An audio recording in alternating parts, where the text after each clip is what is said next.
एक कहानी सुनाता हूं। एक नगर में एक राजा रहता था। उसे रात के समय में जब सो रहा था तो उसे एक सपना आता है कि उसके सारे दांत टूट गए हैं और एक सिर्फ सामने का एक दांत बचा हुआ है। वह सुबह नगर के अंदर सभी विद्वानों को बुलाया और पूछता है कि इस दांतों के पीछे का क्या रहस्य हो सकता है। तो उस एक विद्वान ने खड़े होकर के कहा कि राजन, इस आपके दांतों का टूटना और एक दांत का बचने का रहस्य यह है कि आपका पूरा परिवार खत्म हो जाएगा और आप एकमात्र आपके परिवार में आप बचोगे और लंबे समय तक जीवित रहोगे। इस बात पर गुस्सा होकर के राजा ने उस विद्वान को जेल के अंदर डलवा दिया और उसको पनिशमेंट कर दिया।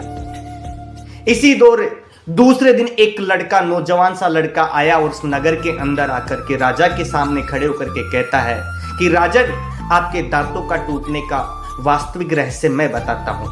उसने कहा, बताओ। उस नौजवान लड़के ने राजा से कहा कि आप एकमात्र ऐसे व्यक्ति हो जो शतायु पाओगे और लंबे समय तक जीवित रहोगे।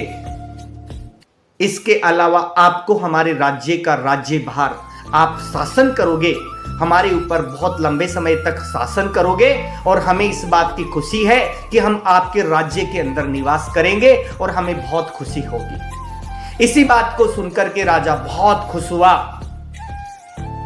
और उसे इनाम दिया।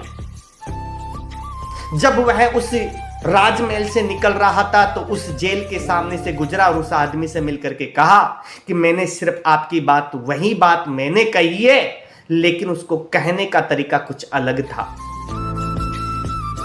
तो मैं आपको एक बात बताता हूं जीवन में कि आपको कहना आता है, बोलना आता है, लेकिन क्या बोलना है यह आपको आना जरूरी।